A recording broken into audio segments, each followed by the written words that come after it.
warahmatullahi wabarakatuh. Waalaikumsalam warahmatullahi wabarakatuh.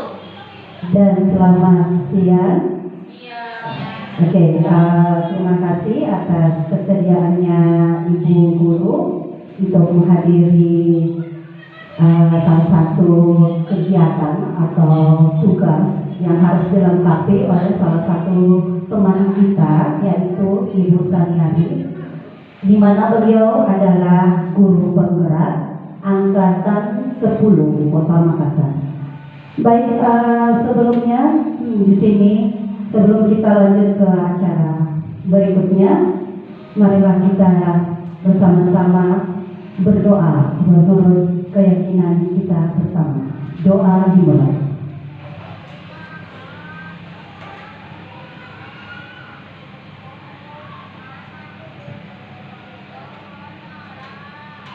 Doa selesai.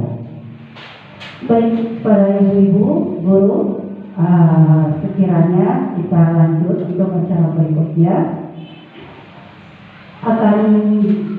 Kita akan berikan kesempatan oleh Ibu Kepala Sekolah. Dalam hal ini beliau akan diwakilkan oleh salah satu guru, karena bertepatan Ibu Kepala Sekolah punya kegiatan yang tidak kalah pentingnya dari ini, maka saya langsung saja mempersilakan wakil beliau kepada Ibu Nurlela. Kami persilakan. Silakan. Assalamualaikum warahmatullahi wabarakatuh. Waalaikumsalam warahmatullahi wabarakatuh. Ya, terima kasih atas kesempatan yang diberikan kepada saya. Dalam hal ini, saya di sini mewakili Ibu Kepala Sekolah karena beliau tidak sempat hadir dikarenakan ada kegiatan. Baiklah teman-teman sekalian, hari ini salah satu teman kita, Ibu Sania, sebagai calon guru penggerak dalam kegiatannya yaitu diseminasi budaya positif di sekolah, yaitu BTS SBNI Barabaraya 2. Semoga kegiatan ini bermanfaat dan kita jadikan pelajaran bagi kita ini yang belum masuk dalam kategori calon guru penggerak.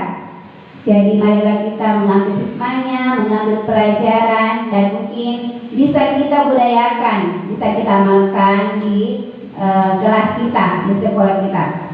Mungkin begitu dari saya. Lebih dan kurangnya mohon dimaafkan.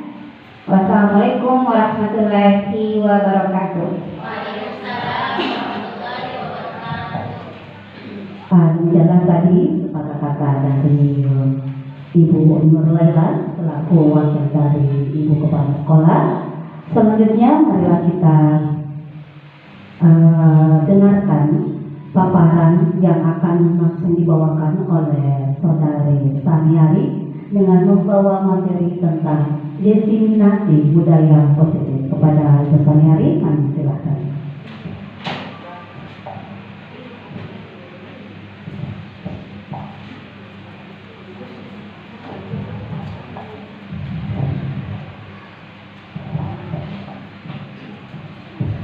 Bismillahirrahmanirrahim. Assalamualaikum warahmatullahi wabarakatuh. Waalaikumsalam warahmatullahi wabarakatuh. Iya, pertama-tama saya ingin mengucapkan banyak terima kasih kepada rekan-rekan guru sekalian yang menyempatkan hadir dan menyempatkan waktunya untuk duduk bersama kami di sini dalam rangka kegiatan kami, yaitu diseminasi budaya positif yang insya Allah yang diharapkan bisa kita budayakan di sekolah kita ini.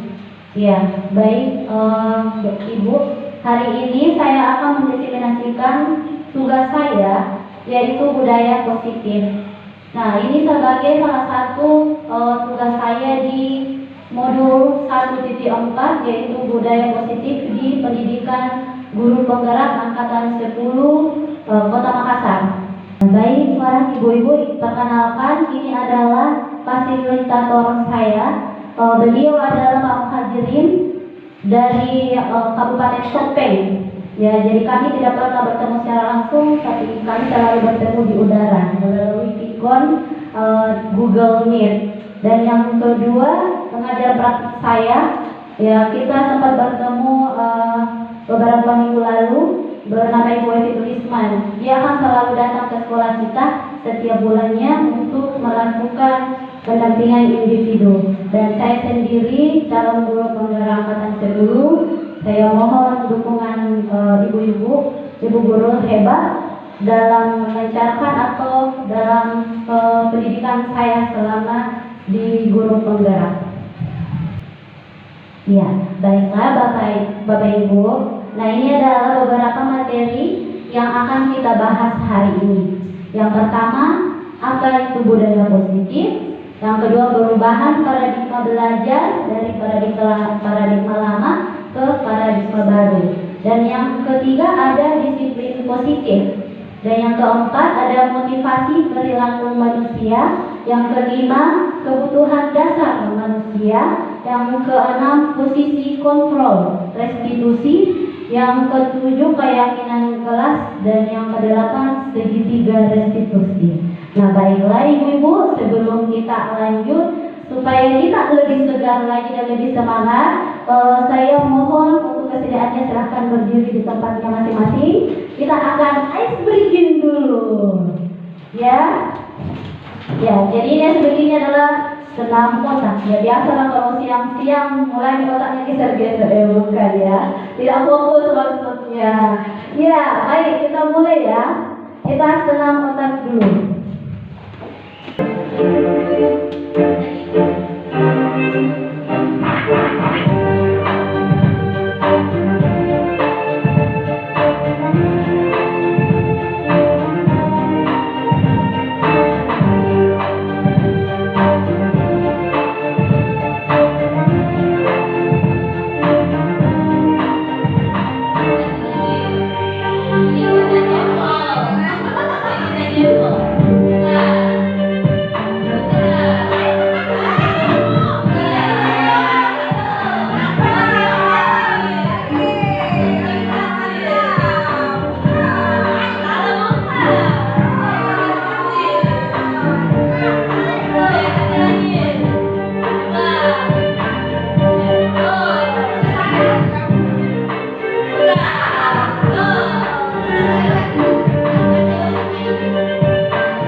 Masya Allah. Bagaimana ibu-ibu? Sudah semangat?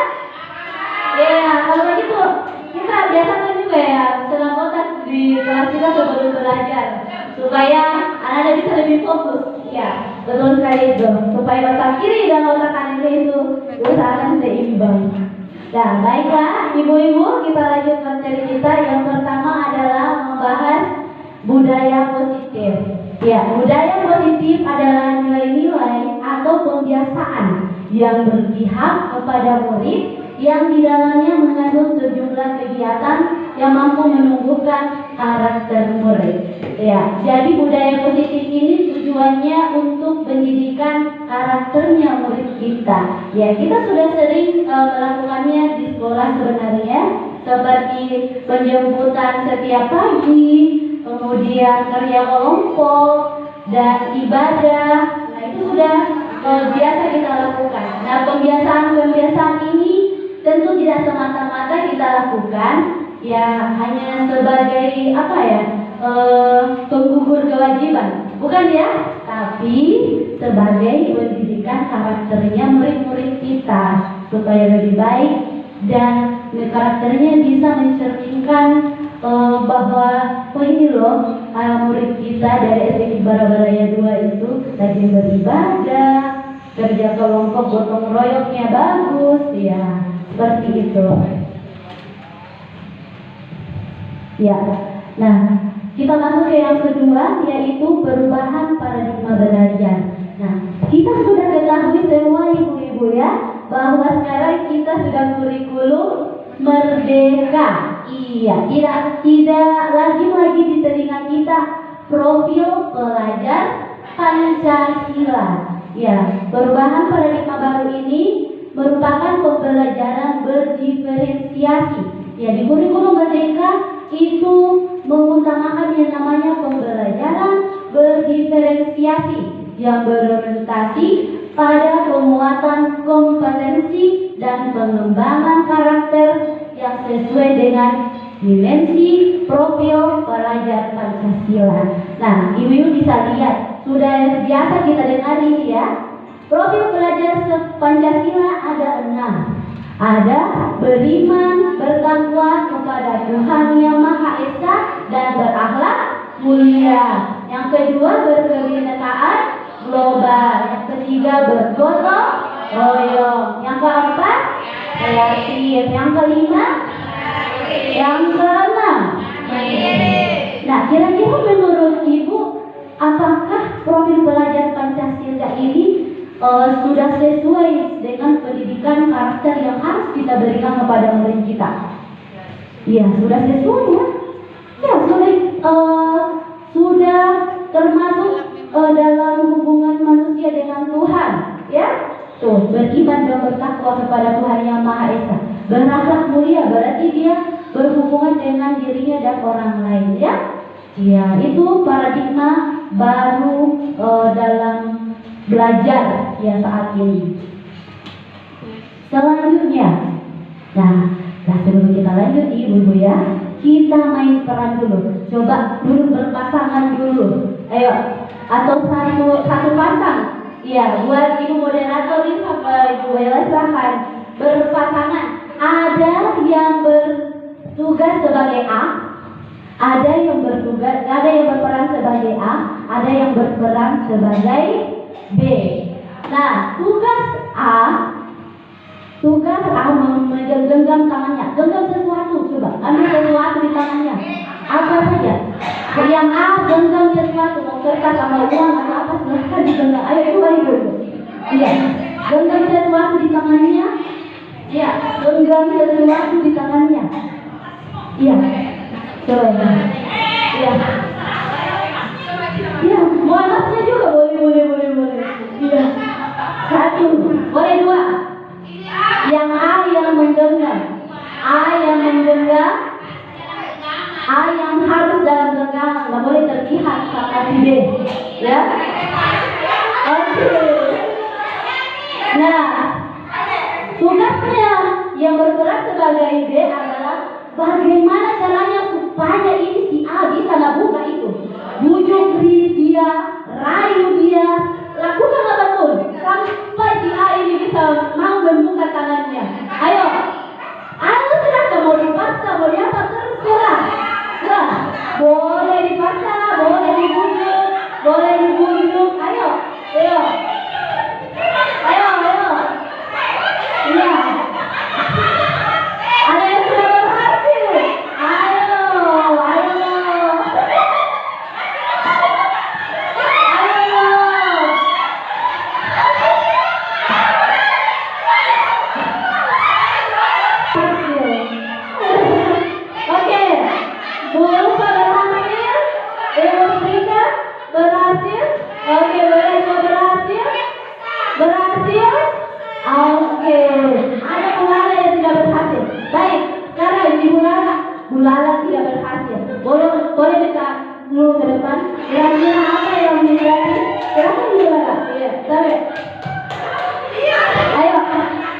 Ya, kira-kira kenapa ya Lala tidak mau melepaskan diri bapaknya? Iya, apa yang menjadi apa yang menjadi kekuatannya Lala ini sampai ini yang genggamnya itu tidak berhasil dibujuk, dipaksa, digelitik. Oh ya, mungkin Bismillahirrahmanirrahim. Alhamdulillah Ibu Ratna sudah berhasil membuka apa yang ada di tangan saya, karena saya menguatkan diri saya bahwa apapun yang terjadi dengan saya pertahankan apa yang ada di tangan saya. Sekian, Assalamualaikum warahmatullahi wabarakatuh. rebutan luar biasa ya. Nah, oke. Sekarang tadi Ibu Lala sudah cuma dia sendiri yang berhasil ya, luar biasa ya. Nah, karena sudah dibujuk, ya. Nah, kakak sekarang tukar. Yang tadi B sekarang jadi A. Ayo, tukar. Ayo, sekarang tukar, tukaran. Yang tadi A sekarang jadi B. Ayo, genggam, rayu, bujuk. Ayo rayu, bujuk. Ayo pertahankan. Ayo berusaha.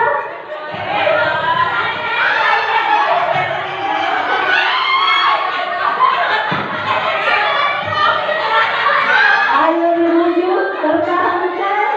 Ayo paksa dia. Nah, itu kemana kepalanya ya? Wah, Lala berhasil. Ya, kita hitung mundur ya. 5, 4, 3, 2, 1. Ada yang bertahan? Siapa yang bertahan? Siapa yang berhasil? Ada yang berhasil? Harusnya berhasil. Iya. Oke. Sekarang tadi kan yang berhasil menahan. Nah, sekarang yang mau saya tanyakan, sampaikan pendapatnya dulu. Yang berhasil mendapatkan. Jangan bisa terbuka. Ayo, coba mulai ya. Tidak dapat. Oke. Tapi kenapa? Dipaksa. Oke. Besok pada sekarang bisa di. Kalau berbicara secara pribadi, sebenarnya kita pertahankan, cuma mereka dari fisik dan kondisi kita, jadi mau tidak mau dipegang. Ya. Nah, baiklah Ibu. Nah, kita kembali. Ada hubungannya sama ini namanya teori kontrol ya. Nah, ibaratnya kita adalah murid kita adalah si A. Nah, B itu adalah kita, gurunya. Ya, itu sebagai ilustrator bahwa bagaimanapun kita bujuk murid kita, bagaimanapun kita rayu, kita paksa, bahkan bermain fisik, kalau dia tidak mau merubah dirinya sendiri, maka muridnya tidak akan berubah. Betul tidak? Iya, dia lain tiap hari enak, ini A, ini A, ini A, ini A. Tapi kalau ada yang percaya bahwa itu B, sampai kapanpun tidak akan bisa kita ubah, ya. Jadi sama halnya tadi berhasil dipertahankan, boleh kata Bu Lala, karena dia dalam diri yang tidak mau membukannya, dia lagi diapain. Nah, begitu juga anak kita, dia lagi diapain. Karena teori kontrol dirinya yang seperti itu tidak bisa sih. Kita ini cuma bertugas sebagai penuntun. Yang dituntun adalah lakunya, bukan di alam bawah sadarnya. Tidak bisa dirubah. Iya, tidak bisa. Begitu juga siswa kita ya. Iya, baiklah, kita lanjut. Nah, baik, ini adalah pertanyaan. Siapakah yang sesungguhnya memegang kontrol, yang menutup kepala tangan, atau yang berusaha dengan segala cara untuk membuka kepala tangan rekannya? Siapa yang memegang kontrolnya, Ibu? Yang memegang atau yang membujuk? Siapa? Yang memegang? Yang memegang. Siapa yang paling yang sesungguhnya memegang kontrol? Iya, siapa? Yang Iya betul sekali. Yang memegang. Iya. Iya dia jabain dia pas adalah yang tuntun sih. Kalau tidak momentum tidak lepas, tidak bisa. Ya. Ya. Ya itu jadi semua kembali lagi ke diri kita masing-masing ya. Ya. Nah ini dia. Nah, teori kontrol. Dr. William Glasser dalam control theory yang kemudian hari berkembang dan dinamakan choice theory meluruskan beberapa miskonsepsi tentang makna kontrol. Ya, kontrol bukan remote control ya. Ya. Jangan salah ini ya, jangan salah. Ingat ya. Ya. Yang pertama adalah ilusi guru mengontrol murid. Tidak ya. Kita seperti itu. Kita bukan mengontrol, tapi kita menuntun. Ingat ya Ibu, yang kita ini, anak kita itu bukan lahir dengan kertas kosong. Ya, sepemahaman saya juga baru setelah saya masuk pendidikan baru saya mengerti bahwa anak itu sudah lahir dengan berbagai coretan yang ada di dalam kertas itu, bukan kertas kosong, bukan. Ya, bukan. Iya, tidak. Karena dia sudah tertulis memang bahwa si A ini sikapnya misalnya dia pemarah, dia sudah dari sananya, ya bukan jadi bentuk saat dia sudah ada di lingkungan, tidak, tapi dia sudah dari lahir, bukan kertas kosong, iya, bukan. Nah, iya, bukan itu kebiasaan sudah ada memang sih tertulis. Iya, Ibu. Saya juga baru tahu kan pendidikan. Oh gitu ya, bukan kertas kosong loh. Makanya saya sempat menciptakan puisi saat pendidikan pertama saya baru 1. Aku bukan kertas kosong. Itu judul puisi saya.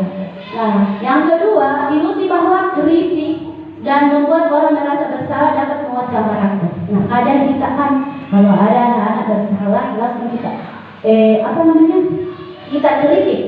Kenapa kamu lakukan ini? Siapa yang salah? Anak kita misalnya tidak datang ke sekolah, tidak pakai seragam lengkap misalnya ya. Kenapa kamu berani? Tidak diberi kesempatan untuk menjelaskan dan kita tidak berusaha memahami.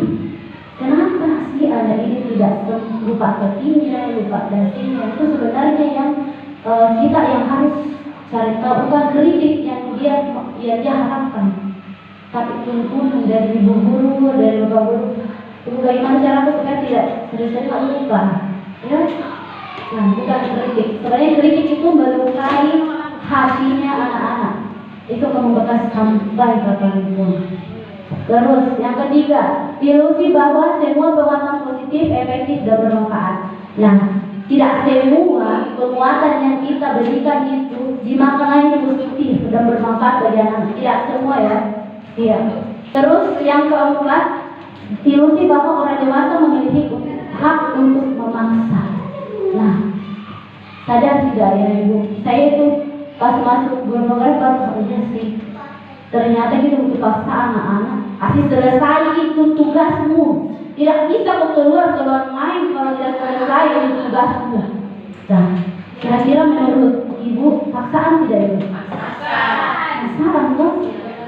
Nah, iya betul. Kalau dari itu tidak akan selesai. Tapi ini sebenarnya tugasnya kita ada namanya berdiferensiasi. Ya, pokoknya nanti kita akan bahas itu lagi di pertemuan selanjutnya Ibu. Diferensiasi. Kebetulan saya juga baru masuk belajar itu. Nah, lanjut. Bagaimana seseorang bisa berubah dari paradigma stimulus respon kepada pendekatan teori kontrol? Ya, dulu yang selama ini kita saja tumbuh dengan didikan yang seperti ini. Realitas, kebutuhan kita yang selalu banyak. Ya, kalau kita anak SD ya kebutuhan kita sama. Padahal setiap individu itu kebutuhannya berbeda. Bisa saja saya butuh makan 2 sendok, tapi Bu Agus misalnya dia butuh makan 1 sendok kenyang. Beda kan? Iya. Terus semua orang melihat hal yang sama. Itu stimulus respon yang kemarin-kemarin yang terendah lagi mentomi di diri kita ya, karena kita dibesarkan dengan paradigma ini. Padahal setiap orang memiliki gambaran yang berbeda. Nah, contoh misalnya, kalau ibu lihat botol ini, apa yang kita nih? Kalau misalnya Bu Agus lihat botol ini apa? Apanya yang kamu lihat? Bu Agus airnya. Lupa? Bu Lala, Bu. Iya. Ada mereknya, ada bentuknya. Nah, Warnanya. nah iya. Bila satu benda begini saja, pandangan kita itu sudah berbeda. Nah, ini namanya teori kontrol yang terbaru ya, paradigma baru. Dan kemudian ada kita mencoba mengubah agar orang berpandangan sama dengan kita. Nah, kita itu selama ini dikata pokoknya, kau tahu itu di sana tuh, gini. Satu tidak pun. Nah. Padahal itu tidak ya, semua perilaku memiliki tujuan. Nah, kemudian orang lain bisa mengontrol saya. Ini pemahaman kita selama ini. Padahal hanya kita sebenarnya yang bisa mengontrol diri kita sendiri, ya, bukan orang lain. Orang lain itu hanya memberi tuntunan. Kemudian pemaksaan ada saat bujukan gagal. Nah, ini pasti yang kita percaya selama ini. Pemaksaan, kapan kamu gagal? Kamu dipaksa. Ya, tidak selesai tugas semuanya dipaksa. Paksa selesai. Nah, padahal seharusnya bisa kita lakukan kolaborasi dan konsensus menciptakan pilihan baru. Ketika gagal di satu soal saja, kita cari soal yang diskusikan soal yang mana kira-kira yang dia mampu kerjakan, seperti itu. Kemudian model berpikir menang atau kalah. Nah, ini secara tidak langsung saya sendiri sering seperti ini. Di kelas saya punya siapa yang dapat 100 dia itu menang. Dia bisa paling hebat, paling pintar nih. Iya. Padahal sebaiknya model berpikir itu menang-menang itu semua punya hak. Ya, gitu. Semua murid punya hak. Oke, masuk lagi ke materi ketiga, disiplin positif. Ya. Nah, ketika mendengar kata disiplin, apa yang terbayang di benak ibu-ibu? Siapa yang mau bicara? Ayo. Disiplin. Apa yang terbayang di kepalanya kita? Apa? Aturan. Apalagi? Bertanggung jawab. Apalagi? Datang tepat waktu. Apalagi? Ya, seragam. Ya, itu. Memang kita dibesarkan seperti itu. Disiplin waktu, ya, disiplin berpakaian.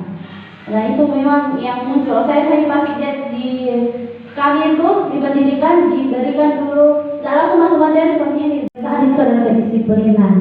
Nah, merdeka menurut Hajar Dewantara adalah mardika iku jarwanya, nora mulai pasin pangreh, iku gak kuat kuasa, aman diri piangga. Merdeka itu artinya tidak hanya terlepas dari perintah, akan tetapi juga cakap buat memerintah diri sendiri.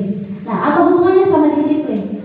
Iya, kita itu baik kita merasa merdeka ketika kita berhasil mendisiplinkan diri kita. Iya, coba kita sadar lagi. Tidak mungkin subuh-subuh kita bangun sholat subuh, karena itu kewajiban. Tapi kalau dari diri kita yang kita tidak mau jadi, iya, gak betul sih.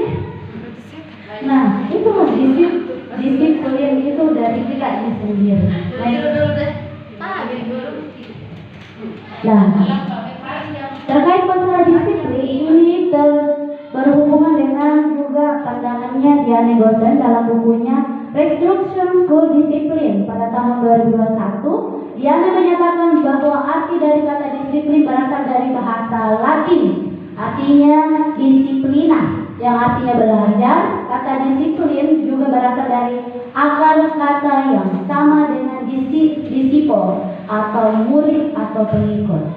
Untuk menjadi seorang murid atau pengikut, seseorang harus paham betul alasan mengapa mereka mengikuti suatu aliran atau ajaran tertentu, sehingga motivasi yang terbaik adalah motivasi intrinsik, bukan ekstrinsik. Ya, sebagai pendidik tujuan kita adalah menciptakan anak-anak yang memiliki disiplin diri sehingga mereka bisa berperilaku dengan mengacu pada nilai-nilai kebajikan universal dan memiliki motivasi intrinsik dan ekstrinsik. Ya, itu kenapa disiplin itu dari diri kita, karena itu sebagai motivasi intrinsik.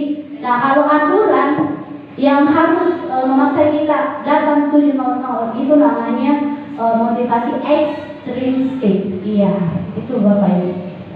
Oke, next. Nah, tadi kan ada katanya tadi dibahas untuk disiplin itu ada berdasarkan nilai-nilai kebajikan universal. Nah, ini Ibu-ibu, nilai-nilai kebajikan universal yang diusahakan ada di sekolah kita. Iya, sebenarnya ada 6 yang saya ambil di sini, yang cuma ada 3. Yang pertama profil pelajar Pancasila, yang kedua dari Ibo Primary Years Program atau PYP, dan The Virtuous Project atau proyek nilai-nilai kebajikan. Nah, diharapkan di sekolah kita itu bisa mengambil, kalau bisa ada di siswa kita ini, di murid-murid kita. Dia yang harus mandiri, dia harus menghargai, dia harus antusias, dia harus belas kasih, dia harus toleransi, bersyukur. Ini nilai-nilai universal yang diharapkan murid-murid kita miliki dari sekolah kita. Ya, karena anak kita bukan kertas kosong, meskipun dia mungkin pemarah, tapi kita bisa menuntunnya menjadi orang yang lebih belas kasih, yang lebih hormat, lebih sayang. Nah, ini sebagai fondasi kita dalam berperilaku. Next. Nah, ini dia. Tadi kan nilai-nilai universal. Nah, kita masuk lagi motivasi perilaku manusia. Nah, menurut Ibu, pernahkah Anda melakukan sesuatu untuk mendapat senyuman dari orang lain? Ataukah untuk mendapat hadiah? Atau untuk mendapat uang? Pernah tidak? Pernah tidak melakukan sesuatu yang karena mau diakui? Ini saya ini yang kerja. Hei, saya. Pernah tidak? Pasti ya. Pernah tidak? Pernah kan? Sebagai seorang guru, saat Anda hadir mengajar di kelas tepat waktu, motivasi apa yang mendasari tindakan Anda? Nah, sekarang Ibu-ibu, kenapa kita hadir di kelas tepat waktu? Motivasi apa yang mendasari tindakan tak selalu hadir tepat waktu di kelas? Karena disiplin. Ada lagi. Ya, kita menjadi teladan buat anak-anak. Apalagi ada di paksaan di situ. Nah, itulah tadi motivasi intrinsik. Iya, ikhlas. Ya, karena kita mau jadi teladan. Ya, betul sekali itu, Bu. Ayo. Nah, ya, ini intrinsik, yaitu motivasi dari dalam diri kita sendiri. Sedangkan ekstrinsik itu motivasi dari luar. Enggak misalnya anak-anak kita kan biasa, siapa yang berhasil jawab ini sampai 10 saya kasih reward. Nah, itu kan motivasi apa namanya? Iya, ekstrinsik. Tapi kalau anak-anak dari anak itu sendiri yang mengatakan bahwa saya harus dapat 100, nah, itu namanya motivasi intrinsik. Nah, kembali lagi, Diane Boston dalam bukunya Restructuring School Discipline menyatakan ada 3 motivasi perilaku manusia. Ya, jadi ini 3 motivasi kita sebagai manusia. Yang pertama, untuk menghindari ketidaknyamanan atau hukuman. Iya, betul kan? Betul tidak, Ibu? Iya, kita disiplin karena menghindari ketidaknyamanan atau kadang kita mau ditegur. Iya. Iya. Yang kedua, untuk mendapatkan imbalan atau penghargaan dari orang lain. Itu betul. Selalu paling cepat datang. Minggu depan jadi gajimu. Iya. Nah yang ketiga, untuk menjadi orang yang mereka inginkan dan menghargai diri sendiri dengan nilai-nilai yang orang lain percaya. Nah, ada tidak seperti ini? Karena saya disuruh seperti ini, saya disuruh menjadi orang yang paling rajin, maka saya harus rajin. Ya, itu motivasi. Iya, ekstrinsik. Betul, lebih banyak ya ekstrinsiknya. Ya, betul. Lanjut. Nah, materi lanjutan yaitu hukuman, konsekuensi atau sanksi, dan restitusi. Ada yang baru didengar? Restitusi. Sama ibu, saya juga baru dengar itu. Nah, saya masuk ke dunia berpengalaman baru tahu itu apa restitusi. Nah, kita coba. Nah, ini kita ingat-ingat ini apa yang selama ini kita lakukan ke anak. Apakah kita memberi dia hukuman ataukah konsekuensi dari apa yang kesalahan dia lakukan atau restitusi? Ya, jadi hukuman itu, Bu, biasa kita lakukan itu karena dia tidak terencana. Contohnya toh kan, biasa kalau acara bendera katanya terlambat, apa dihukumkan ini? Hukum kan namanya, pungut sampah. Itu hukuman ya, karena tidak terencana. Kemudian murid tidak tahu apa yang terjadi, bersifat satu arah, betul tidak? Iya, hanya guru yang disuruh. Kemudian berupa hukuman fisik atau psikis. Nah, sedangkan konsekuensi itu terencana, disepakati. Biasa kalau bukan di kelas ini, kalau ini ya Bu ya. Iya, betul. Itu kesepakatan ya. Nah, berarti itu konsekuensi. Nah, kemudian murid tetap dibuatnya tidak nyaman. Memang tidak nyaman pasti kan? Kemudian jika guru selalu meminta murid ini, kok gini berjalan. Apa ini? Iya. Nah, ini yang disarankan kita ambil adalah restitusi. Ya, proses menciptakan kondisi bagi murid untuk memperbaiki kesalahan. Jadi tidak satu arah dan tidak merugikan murid. Itu restitusi dia. Nah, ini. Selanjut Bu Fitri. Next. Nah, coba deh. Saya akan bagikan ini. Ya. Saya akan bagikan sticky note. Dan silahkan Ibu tuliskan jawabannya dari 1 sampai 5, yang mana hukuman atau konsekuensi.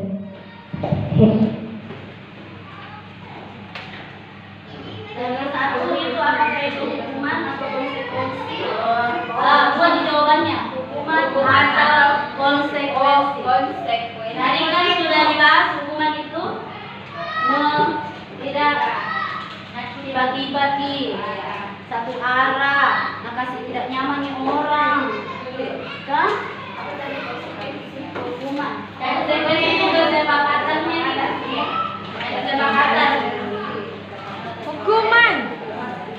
Iya, konsekuensi itu lebih ada hubungannya sama kesalahannya itu. Ya, kalau hukuman kan tadi tidak bersifat satu arah, langsung dan tidak ada hubungannya kesalahannya dengan hukumannya. Jangan seperti itu kan? Kalau konsekuensi itu kesepakatan. Jadi misalnya, iya, gue jawabannya ini. Kita pilih apa hukuman atau konsekuensi. Jadi kalau konsekuensi itu ada hubungan kesalahannya dengan caranya dia diberi penyelesaian. Itu kalau konsekuensi. Iya. 1. Mencatat 100 kali dalam buku kalimat. Saya tidak akan terlambat lagi karena terlambat ke sekolah. Apakah itu hukuman? Kalau konsekuensi itu kita sepakat. Ketika dia misalnya buang sampah sembarangan, maka dia sendiri yang harus ambil sampahnya. Itu konsekuensi. Itu ada hubungan kesalahan dengan penyelesaian masalahnya. Itu. Kalau anak buang sampah, nah kita lihat maka anak itu sendiri yang harus mengambil sampah itu. Itu konsekuensinya. hampir sama, mirip, beda-beda tipis. Iya, beda-beda tipis. Iya. Intinya kalau hubungan tidak ada hubungannya apa yang dilakukan dengan apa yang kita kasih sebagai solusi. Tidak ada hubungannya. Tapi kalau konsekuensi, seperti yang saya bilang tadi, kalau ada murid misalnya Angga buang sampah, maka Angga sendiri yang harus mengambil sampah itu. Nah itu konsekuensi. Ya, tidak ada hubungan. Kalau konsekuensi masih berhubungan antara kesalahannya dengan penyelesaiannya. Itu konsekuensi. Ya. Sebenarnya itu ada 5. Ia pilih apakah mencatat 100 kali itu hukuman atau konsekuensi, lari mengelilingi lapangan bola basket itu hukuman atau konsekuensi, membersihkan coretan yang dibuatnya di meja, apakah itu konsekuensi atau hukuman? Iya. Sudah?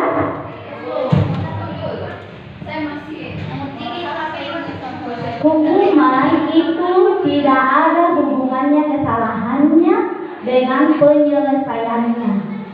Sedangkan konsekuensi ada hubungannya kesalahannya dengan cara penyelesaiannya. Itu konsekuensi. Iya. Udah.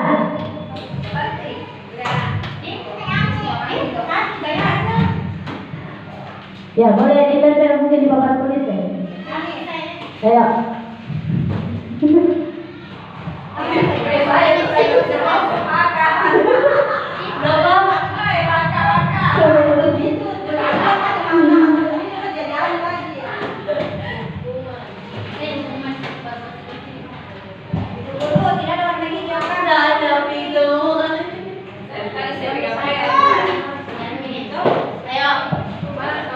Tidak ada yang benar salahnya itu. Yang penting kita tahu ini, ternyata selama ini saya lakukan itu hukuman atau konsekuensi. Ayo.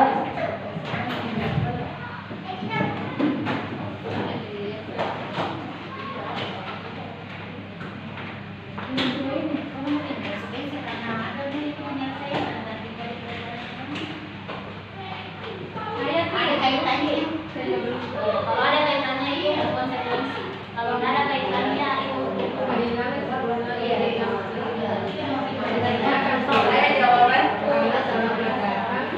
kaitannya itu konsekuensi. Kalau nggak ada kaitannya itu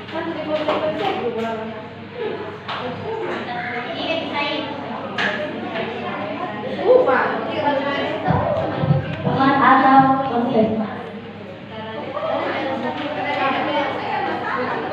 Kalau ada kaitannya itu konsekuensi, kalau tidak ada kaitannya itu hukuman. Oke, sudah? Tuh, belum diperhatikan.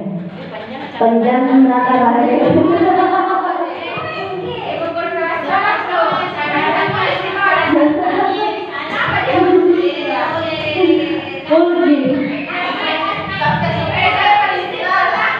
Oke. Kita lihat ya, hukuman. Ada yang nomor 1 konsekuensi, hukuman, konsekuensi, hukuman. Kemudian konsekuensi. Oke. Baiklah. Next, kita lihat jawabannya ibu-ibu ya. Neng. Nah. Sama? Ada yang sama semua?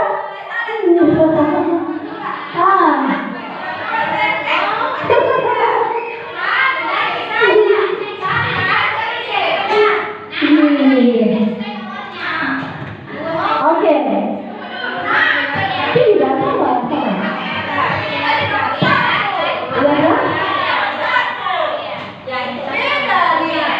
Oh iya, beda.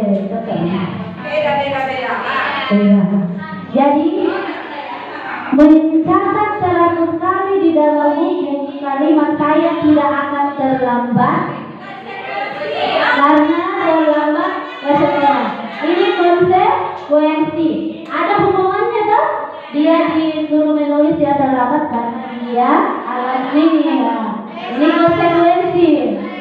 Nah, siapa ini? Lari mengelilingi lapangan basket 2 kali karena tendangan hadir. Ini hukuman. Kenapa kira-kira hukuman? Betul. Tidak ada hubungannya lari sama orang terlantar. Tidak ada. Nah, lanjut. Membersihkan coretan yang dibuatnya. Betul. Betul sekali, betul. Masya Allah. Murid diminta untuk push up 15 kali karena apa? Kenapa disuruh push up? Sedangkan kesalahannya itu tidak menggunakan masker. Nah, udah sedikit. Ayo, maunya terbilang dia ke masker kah? Lanjut, kehilangan 10 menit jam istirahat karena terlambat. Betul sekali, Masya Allah. Luar biasa ini. Nah, ini juga yang membuat saya kaget, Ibu. Ternyata penghargaan itu adalah hukuman buat anak-anak kita. Anda heran? Saya juga heran pas pertama kali dapat ini. Iya. Iya. Alfie Cohen dalam Police by Reward tahun 1993 diwawancara ASCD Annual Conference pada Maret tahun 1995 mengemukakan baik penghargaan maupun hukuman adalah cara-cara mengontrol perilaku seseorang yang menghancurkan potensi untuk pembelajaran yang sesungguhnya. Menurut orang, secara ideal tindakan belajar itu sendiri adalah penghargaan sesungguhnya. Nah, jadi penghargaan itu yang selama ini yang kita anggap sebagai motivasi untuk anak-anak, ternyata itu hukuman. Iya. Iya. Iya, betul. Nah, justru penghargaan yang sesungguhnya adalah ketika dia belajar. Itu lebih baik kita beri dia penghargaan verbal dulu. Iya, wah kamu hebat. Tepuk tangan, tepuk wow. Gitu. Iya, tepuk tangan itu lebih apa namanya? Lebih akan tertinggal dalam hatinya dibanding dikasih barang-barang. Nah, kenapa dibilang ini penghargaan itu hukuman pertama, pengaruhnya jangka pendek. Ya, ada semua penghargaan pengaruhnya jangka pendek, tapi tidak semua. Kalau hari ini kita kasih misalnya apa ya, kayak permen berhasil tidak dapat. Kira-kira itu jangka panjang atau jangka pendek? Jangka pendek tuh.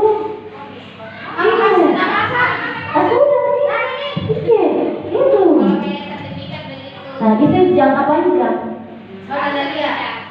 Sebenarnya tergantung apa yang tertuang di sertifikatnya, Ibu. Ya bagus sih sebenarnya. Tapi penghargaan sesungguhnya adalah pada saat dia proses belajar, pada saat dia proses yang lebih menyentuh ke hatinya. Iya. Penerimaan murid baru, ada mahasiswa berprestasi. Itu prestasinya harus disertifikat. Iya, cocok itu betul. Itu kan jangka panjang, kan? Iya. Kemudian penghargaan itu tidak efektif. Iya, tidak efektif. Karena belum tentu hari ini kita kasih penghargaan, besok dia dapat lagi. Kemudian penghargaan merusak hubungan. Besi sekali, misalnya ya, besi sekali besok masa Bu Ella. Tapi besok mah dikasih penghargaan, Bu Ella tidak. Baku musuhan nih. Sehingga hubungannya rusak. Iya. Ya, betul sekali. Timbul di diri mati ini, banyak pamit, ya.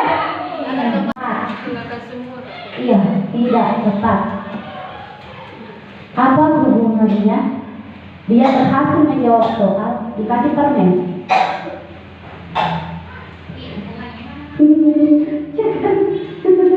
Kan apa ya definisinya hukuman? Tidak ada hubungannya, tidak ada keterkaitannya. Kemudian penghargaan menurunkan kualitas.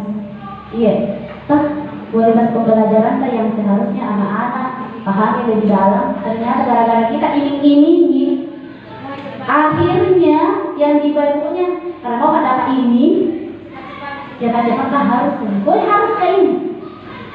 Nah, apa yang terjadi ketika dia gagal mendapatkan apa yang dia mau? Mematikan kreativitas. Tuh, langsung down, langsung kalau ada apa-apa itu kau boleh. Kalau terus, nyatakan tidak mau tidak mau, jangan tidak. Penghargaan mendukung motivasi dari dalam diri. Jadi motivasi dalam dirinya itu seharusnya itu penghargaan itu adalah motivasi dalam dirinya, bukan dari orang lain. Nah ini luar biasa ini. Greeting lagi. Iya. Berdiri dulu, siapa berdiri dulu ini? Berdiri dulu, ayo, gerak-gerak dulu. Agak longgar-longgar ini, bergerak di ceritanya. Iya, kasih longgar-longgar di pergerakan kita.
Keringan ya, bukan antuk ibu, masih panjang ini perjalanan. Baiklah ibu-ibu, mari kita kembali ke laptop. Kita masuk lagi ke materi selanjutnya. Iya ibu, saya berarti hanya di rumah.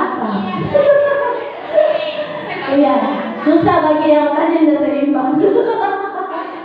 Oke, kita masuk ke materi selanjutnya itu kebutuhan dasar manusia. Ibu, kenapa sering saya ganggu Ki? Kenapa sering saya ganggu Ki di sekolah? Karena kebutuhan dasar kesenangan tidak ada, kasih sayang tidak ada.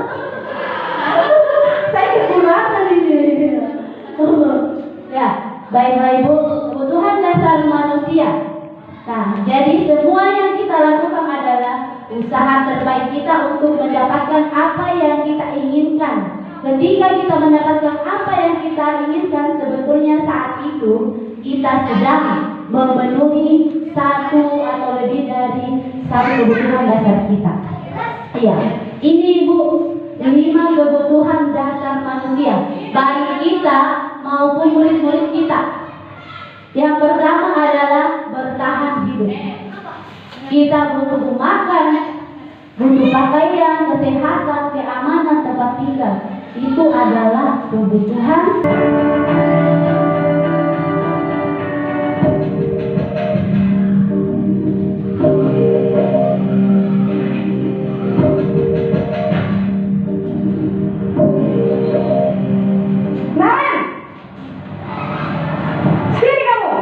Nah, siapa yang dikasih sekali? Selamat pagi Bu. Selalu terlambat. Kamu deh, pasti terlambat. Maaf Bu, saya... Apa? Apa coba? Alasan kamu apa lagi? Kapan sih kamu tidak terlambat? Malas sekali ya kamu jadi anak. Saya... Dasar pemalas. Gak kapok-kapok sih kamu. Sudah berapa kali terlambat?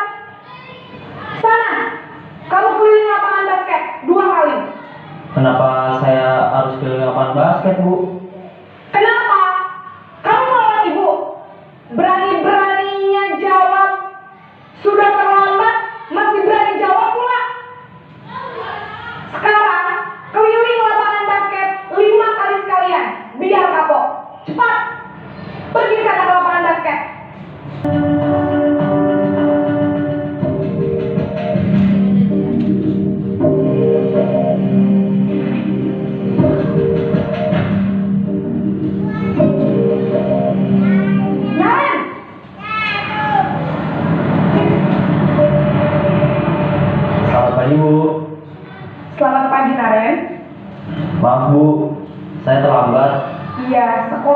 masuknya jam 7, sekarang sudah jam 7.20. Jadi sekarang bagaimana ini, Naren? Maaf Bu, saya lupa setel alarm saya semalam. Baiklah, menurut kamu, keyakinan sekolah yang mana yang perlu kamu tingkatkan?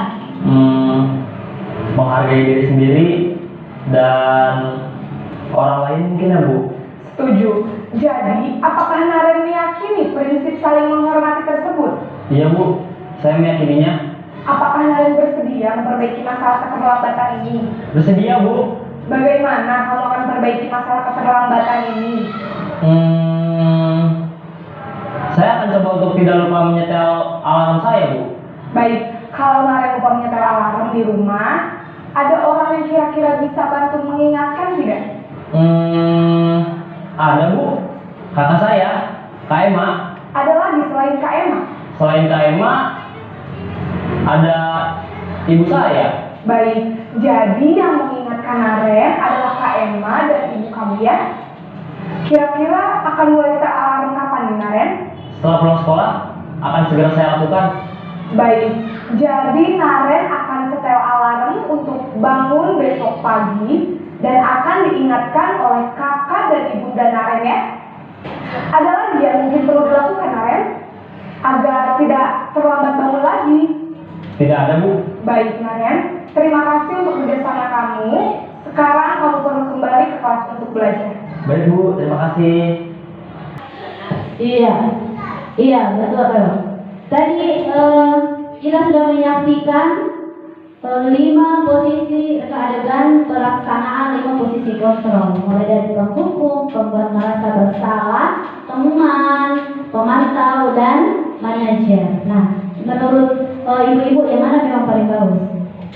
Manajer. Iya kan? Karena penyelesaiannya itu dari siapa? Dari murid itu sendiri. Iya. Dari Naren. Iya. Nah, baik Ibu, untuk lanjutan dari teori kontrol tadi, teori kontrol, posisi kontrol. Nah, ini ada 5 pertanyaan yang ada di atas, yang masing-masing mewakili 5 posisi kontrol tadi. Kira-kira dari yang nomor 1 ini, dia dari pertanyaannya ini dia ada di posisi kontrol mana Ibu? Yang mana? Nomor 1 perempuan? Oke, simpan ya Bu ya. Lanjut yang kedua. Kamu sudah melanggar peraturan sekolah. Kamu tahu konsekuensinya? Apa? Itu ada di atas tulisan Ibu. Ya, pemantau. Kamu harus hormat bendera selama 1 jam ke depan. Nah, iya, penghukum. Ayo mana? Iya, kita lihat jawabannya dulu ya. Ya, pintar semua. Masya Allah, berapa lo bisa? Masya Allah, sudah bisa melihat kita ini ada baiknya ada di posisi kontrol mana, ya? Tidak ada di salahnya sebenarnya, ada di penghukum, di pemantau, di manajer, pembuat merasa bersalah, teman. Dari masalahnya Ibu. Yang penting itu tujuannya untuk mendidik anak untuk menjadi lebih mandiri dan bertanggung jawab. Oke, lanjut. Oke, keyakinan kelas. Nah, ini ada hubungannya sama 5 posisi kontrol tadi. Di posisi manajer dikatakan keyakinan, apa yang kamu yakini. Nah, ini ada hubungannya itu keyakinan kelas. Nah, ada di sana si baby, mengapa keyakinan kelas? Mengapa bukan peraturan kelas? Nah, sekarang saya coba tanya sama ibu guru semua. Kan banyak di sini, hampir semua wali kelas. Selama di kelas ini kita buat peraturan kelas atau kesepakatan kelas atau keyakinan kelas? Kesepakatan kelas. Nah, kesepakatan kelas itu kita buat sendiri atau melibatkan murid-murid? Betul. Nah, iya. Jadi ketika kita melibatkan murid-murid itu sudah betul sekali Ibu. Sudah betul. Sudah bagus nih itu ketika kita membuat kesepakatan kelas dan melibatkan langsung murid-murid, itu sudah sangat bagus, luar biasa. Oke. Nah, ini keyakinan kelas, membentukkan keyakinan kelas. Nah, ada beberapa caranya. Yang pertama, keyakinan kelas itu bersifat lebih abstrak daripada peraturan yang lebih terperinci dan konkret. Nah, peraturan kelas ini, Ibu, tadi ada kita bahas nilai-nilai kebajikan universal. Masih ingat tadi? Ya, keyakinan kelas itu diharapkan berdasarkan nilai-nilai kebajikan universal yang tadi ada profil pelajar Pancasila yang isinya mulai dari beriman, bertakwa, mandiri, kreatif. Nah, itu semua. Kemudian kalau selama ini kan kita langsung datang tepat waktu. Nah, kira-kira nilai kebajikan universalnya itu apa? Datang tepat waktu. Nah, disiplin. Nah, itu Ibu maksudnya. Lebih diabstrakkan. Tidak langsung dibilang datang tepat waktu, tidak. Tapi kalau keyakinan kelas itu lebih disiplin. Seperti itu. Keyakinan kelas berupa pernyataan universal, yaitu tadi nilai kebajikan universal. Kemudian pernyataan keyakinan kelas senantiasa dibuat dalam bentuk positif. Hilangkan kata dilarang. Tidak boleh. Tidak boleh menulis di atas. Kalau tidak boleh dulu di atas meja. Nah, diusahakan tidak ada kata tidak boleh dan tidak ada kata dilarang. Keyakinan kelas kita. Kalau bisa yang positif. Ya. Kalau itu saya buat sama di kelas saya, kami selalu bertanggung jawab. Nah, positif tidak? Ya, positif gitu. Kemudian keyakinan kelas sebenarnya tidak terlalu banyak sehingga mudah diingat dan dipahami oleh semua warga kelas. Jangan ditanya-tanya Ibu. Nanti kalau ada 12 di situ, tidak boleh ini, tidak boleh ini. Nah, itu bukan keyakinan kelas. Ya. Kemudian keyakinan kelas sebaiknya sesuatu yang dapat diterapkan di lingkungan tersebut, tidak hanya di sekolah. Iya, bisa juga di lingkungan sekitar. Kemudian semua warga kelas hendaknya ikut berkontribusi. Nah, tadi Ibu sudah mengatakan bahwa selama ini bahwa kesepakatan kelas melibatkan siswa itu luar biasa Ibu. Bagus sekali itu. Iya, kita diubah menjadi kalimat positif dengan menuangkan nilai-nilai kebajikan universal. Sisa itu luar biasa itu Bu. Kemudian bersedia meninjau kembali keyakinan kelas dari waktu ke waktu. Nah, jadi keyakinan kelas itu tidak hanya satu keyakinan sampainya di satu tahun. Tidak Ibu, bisa kita rubah. Ya. Nah, kalau bisa lagi setiap minggu rubah nih, kalau bisa gitu. Misalnya kita refleksikan, oh keyakinan kelas ini yang sudah kita buat minggu lalu ternyata banyak dilanggar. Nah, kita refleksikan, kita buat lagi keyakinan kelas yang baru. Seperti itu maksudnya. Ya, lanjut. Nah, ini materi terakhir segitiga restitusi. Nah, ini ada hubungannya sama posisi manajer Ibu. Segitiga restitusi adalah suatu proses dialog yang dijalankan oleh guru agar dapat menghasilkan murid yang mandiri dan bertanggung jawab. Iya, tadi sudah dilihat tadi posisi manajer toh, yang adegannya posisi manajer, posisi kontrol manajer. Kita lihat, ada pertanyaan-pertanyaan toh. Kenapa kamu terlambat, Naren? Kamu tahu kesalahan kamu, Naren? Nah, itu sudah masuk di sini, Ibu. Menstabilkan identitas. Ya, jadi segitiga restitusi itu ada 3. Menstabilkan identitas itu kalau ditanya-tanya seperti itu tadi. Kenapa kamu terlambat, Naren? Iya. Kemudian ada validasi tindakan yang salah. Nah, kita tadi ada yang tanyakan kan di video tadi. Kamu tahu kesalahan kamu, Naren?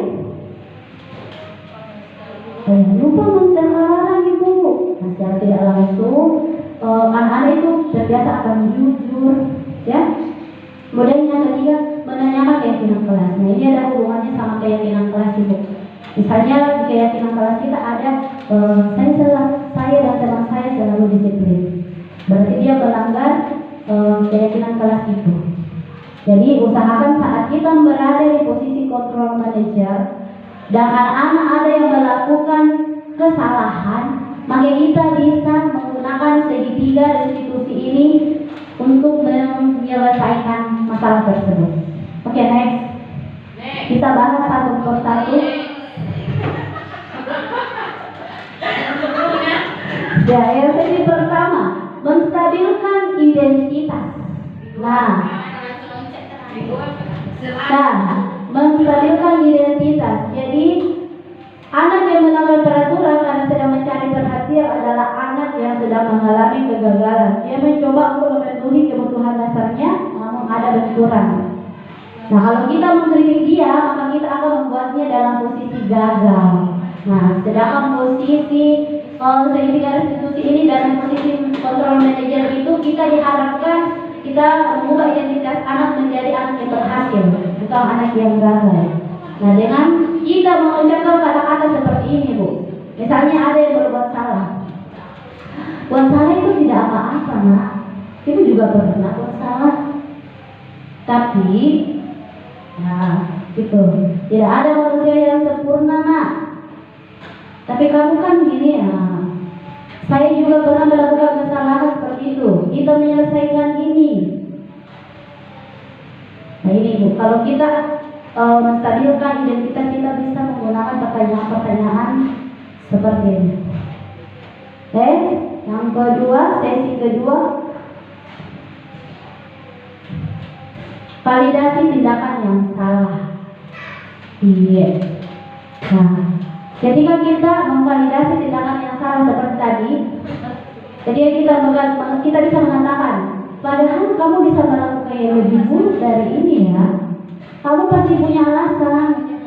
Kayak tadi, pasti kenapa kamu terlambat? Alasannya tadi apa? Iya, lupa setel alarm. Nah itu termasuk dalam validasi tindakan yang salah. Jadi anak-anak diharapkan menyadari kesalahannya sendiri, bukan kita yang menyalahkan, tapi anak-anak yang menyadari kesalahannya. Nah, tapi perlu diingat Ibu, restitusi tidak menyalahkan guru bicara ke murid bahwa melanggar aturan adalah sikap yang baik. Bukan. Memang cara bicaranya tidak sekasar saat kita ada di posisi penghukum, tetapi tidak membenarkan juga bahwa kesalahan itu baik, ya. Tapi dalam restitusi guru harus memahami alasannya dan paham bahwa setiap orang pasti akan melakukan yang terbaik di waktu tertentu. Ya mungkin saja hari ini dia terlambat, tapi besok-besoknya tidak.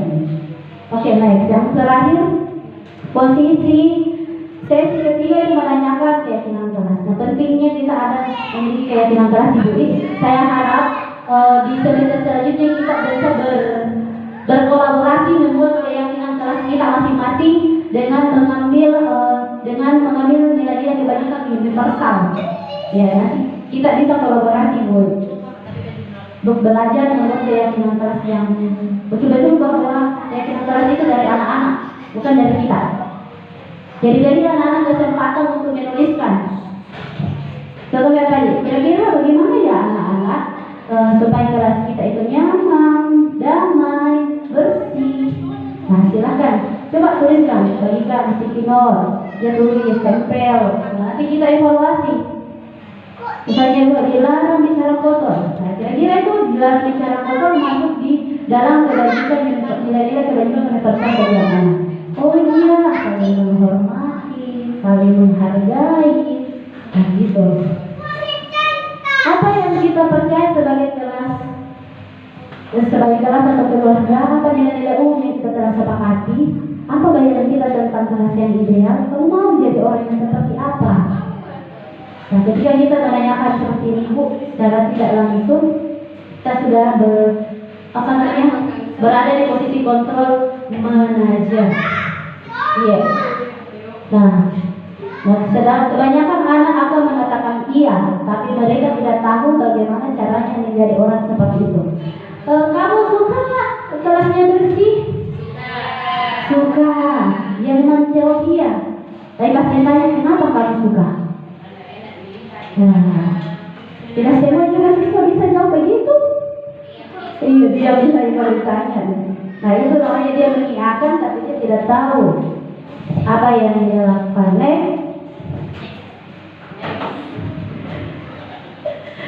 Nah, ketika kita menerapkan ketiga restitusi tadi, tahapan tiga restitusi, ada yang harus diperhatikan. Yang pertama adalah perilaku yang salah perlu dikaitkan dengan nilai-nilai atau keyakinan yang telah disepakati. Jadi kembali ke keyakinan kelas ini sangat penting. Ibaratnya ini keyakinan kelas undang-undang tak ibu di kelas. Iya. Sebenarnya itu ada juga namanya keyakinan sekolah. Nah, selama ini yang ada adalah peraturan sekolah. Diharapkan itu di sekolah ada keyakinan sekolah. Ketika kita menyusun keyakinan sekolah, orang tua, siswa, guru semua hadir. Jadi semua punya pendapatnya masing-masing yang disatukan. Nah kemudian kesediaan orang yang melakukan kesalahan untuk memperbaiki masalah ini susah. Tidak semua anak kita mau selesaikan masalahnya. Hal kecil saja, hal sampah saja. Kalau tadi sampah, nanti itu kan sampahku. Bukan sampahku itu. Itu sendiri tidak bersedia. Nah ini memang susah. Kemudian pemecahan masalah sebisa mungkin relevan atau memiliki hubungan dengan masalah yang ada. Ya contohnya kalau kita ketika dia terlambat, ya jangan disuruh yang lain. Ya suruh dia perbaiki kesalahannya, kata kesalahan. Tidak. Ketika dia bicara di dalam kelas ribut, harus cari solusinya apa supaya dia tidak ribut. Tapi dari anak itu sendiri, bukan dari kita. Kemudian perlu adanya suatu usaha perbaikan dari pihak yang berbuat kesalahan. Dan usahakan anak itu mampu menyelesaikan masalahnya sendiri. Dia punya ide sendiri, bukan dari kita. Bahwa yang kamu harus angkat kaki, angkat kepala, angkat kepala, angkat tangan di atas kepala. Nah, terus perlu didedikasikan waktu dari pihak yang berbuat kesalahan. Makanya tadi di adegan ditanyakan kapan kamu akan melakukan itu. Misalnya anak di kelas kita ribut, nah kita bisa bertanyakan kapan kamu akan mulai tenang. Itu waktu, ibu ya. Nah jadi dari pertama tadi budaya positif, disiplin, kemudian hukuman, konsekuensi, posisi kontrol, teori kontrol, keyakinan kelas, dan segitiga restitusi ini berhubungan semua ibu untuk menumbuhkan budaya positif di sekolah kita. Tidak ada nih lagi yang si murid sakit hati, tidak ada nih murid yang gagal, guru yang sakit hati, guru yang gagal, tidak ada.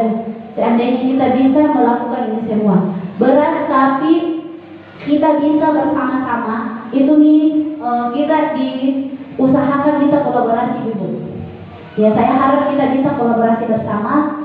Kita bisa jangan gengsi-gengsi bertanya, makanya saya tidak gengsi bertanya sama ibu-ibu sekalian. Ya, karena saya ini berkolaborasi untuk menyelesaikan masalah.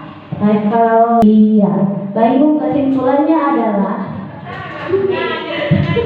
iya, kesimpulannya adalah kita sebagai guru diusahakan bisa menjadi manajer di kelas kita. Di kelas tak mau dulu.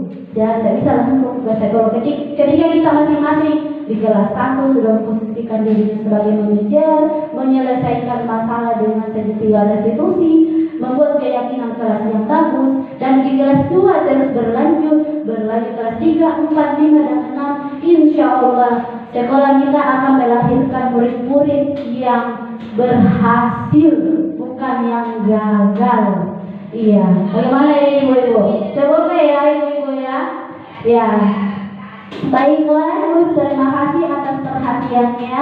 Semoga kedepannya kita bisa berkolaborasi untuk menerapkan budaya positif di sekolah kita ini. Sekian dari saya. Assalamualaikum warahmatullahi wabarakatuh. Saya kembalikan ke moderator. Oke, baik. Itulah tadi pemaparan yang betul-betul sangat-sangat bermanfaat buat kita, dan betul-betul juga yang tadinya banyak hal-hal yang kita juga benar ternyata itu salah. Ya, di sini kita betul-betul bisa mengucapkan banyak terima kasih buat Bu Saniari karena memberikan kita ilmu tambahan, ya. Dan sesuai tadi dengan kesimpulan yang tadi Bapak dikatakan Ibu Saniari bahwa kita itu sebagai guru harus bisa menjadi seorang manajer, ya, terutama di kelas kita sendiri. Dan yang tidak penting juga bahwa kalau bisa nanti di semester baru itu marilah kita sama-sama melakukan kolaborasi, ya, atau perubahan. Nah, seperti itu. Baik, yang ingin sampaikan lagi bahwa terima kasih banyak Ibu Nia. Mudah-mudahan apa yang Ibu Nia paparkan hari ini bisa kita laksanakan, kita ambil positifnya dan memperbaiki diri kita. Ya, baiklah, saya ucapkan sekali lagi terima kasih banyak. Saya akhiri. Wabillahi taufiq wal hidayah. Wassalamualaikum warahmatullahi wabarakatuh.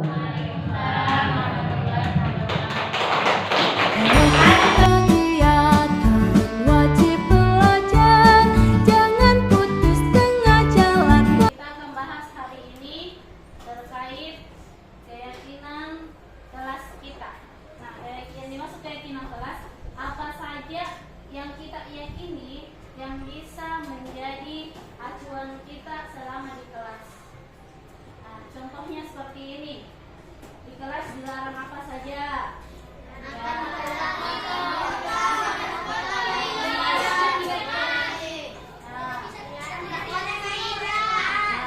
Itu kan biasanya kita dilarang mencoret-coret meja.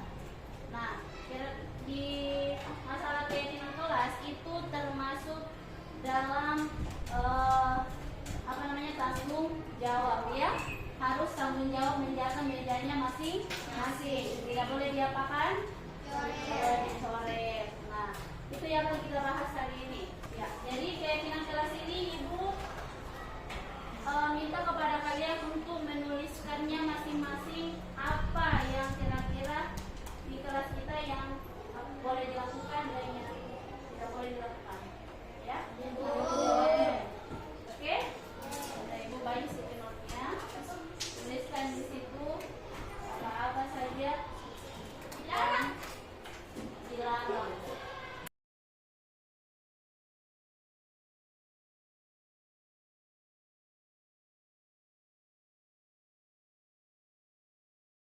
Yang bisa, kira-kira apa yang bisa kita lakukan untuk kelas kita menjadi kelas yang nyaman, damai, tidak ada perselisihan, kelas kita selalu bersih. Apa yang harus kita lakukan? Apa yang harus kita yakini, ya? Kalau sudah selesai, silahkan tempel di papan tulis apa-apa yang sudah ditulis. Marilah tamatkan karena ilmu sekarang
yang bertugas hari Senin sampai hari Sabtu.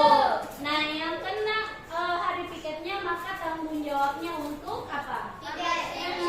Membersihkan jalan.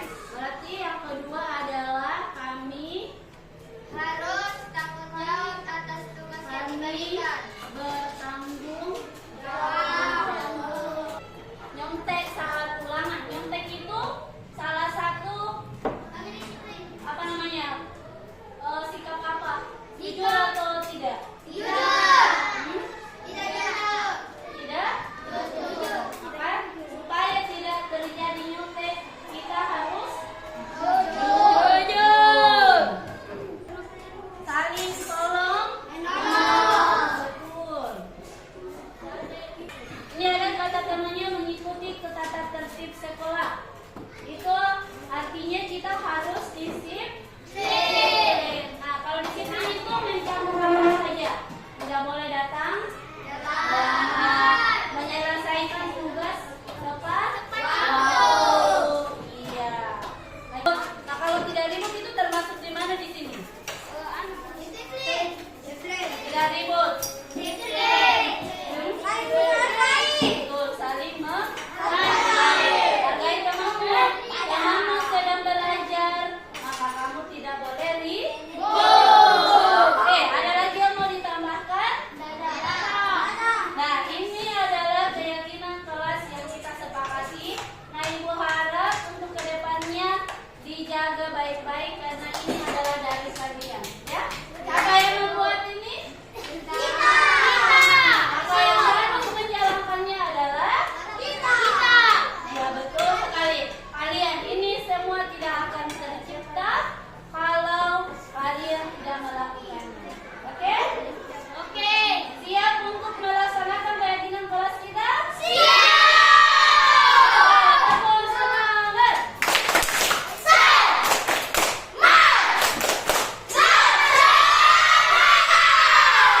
Oke, baik, hari ini hari Jumat, hari baik, kita membuat keyakinan kelas. Semoga ini salah satu awal atau janji kita menjaga kelas kita tetap nyaman, bersih, aman, tentram, dan